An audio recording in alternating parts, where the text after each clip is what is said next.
Autistic Dad here, aka Autistic Commando, and we're on to lesson number 2. Lesson number 2 is understanding yourself. Before you set any goals, before you start building yourself up, understand yourself, know yourself. And the reason for that is a lot of us will mask. I'm guessing some of you may not be in a great situation, and you might know what masking is, maybe you don't. So let's break down what masking is. Masking is urban camouflage. It's where we blend in by adopting the different mannerisms that other people have. Me talking with my hands, that came from being around a lot of people that talked with their hands back when I was about 22. I have walked into and out of so many different environments, it's not even funny. Places that would be uncommon for somebody that looks like me to be able to walk into so freely and to integrate into. If you're autistic, masking becomes a way of life to avoid being bullied, maintain a relationship, maintain connection with your family members that are not autistic, friendships. We mask throughout life. But here's the thing, a lot of people mask. Everybody masks. We have our professional face, romantic face for dating, friend's face, our old friend's face. We have a lot of different faces that we wear in different scenarios.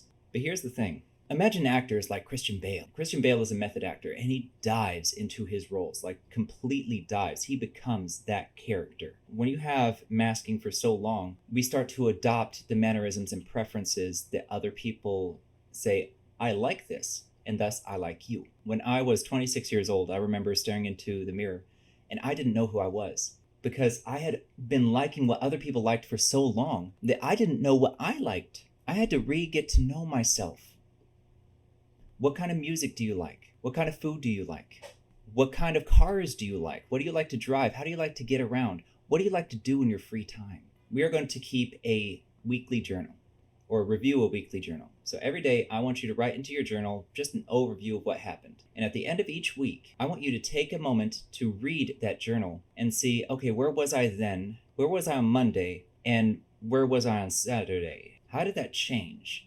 I want you to look at yourself and analyze the different times that you mask. When you did something, but you wanted to do this thing instead.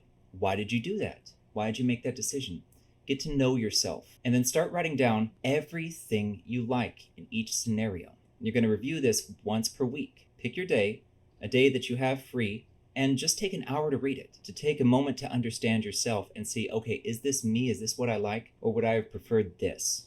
Do you like food prepared a certain way? Like the same foods that everybody else likes, but do you like it in this way? For example, I love teriyaki chicken. I like to make my own teriyaki sauce. I like my chicken and my sauce separate from the rice. I don't like it all slopped on top of each other. I don't like that. That's a texture thing, which is unique to autism, but not always. What do you like and how do you like it? Find that out for yourself. Each week you should be developing in one direction or another. It could be in the direction of money. It could be in the direction of acclimating to work. It could be a bunch of different directions. Where are you going and where were you before? And each month, do the same thing. Look at your baseline for each one of those weeks, like the same day, same Friday, and then look at it at the end of your month and say, that's how I changed.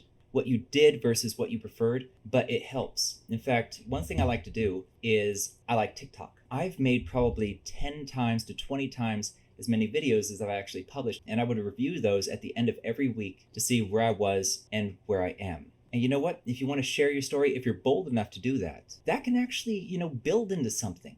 You never know unless you try. It's why I keep every video up, including during my recovery journey, because I went through some stuff about a year ago on TikTok. Every video is still up. And I did that to show other people it's okay to not be okay. That was lesson number 1. But know that you're okay. And lesson number 2 is get to know yourself. And in lesson number 3, I'm going to teach you about goal setting. And after that, I'm going to teach about resources and the resources you probably didn't think that you had.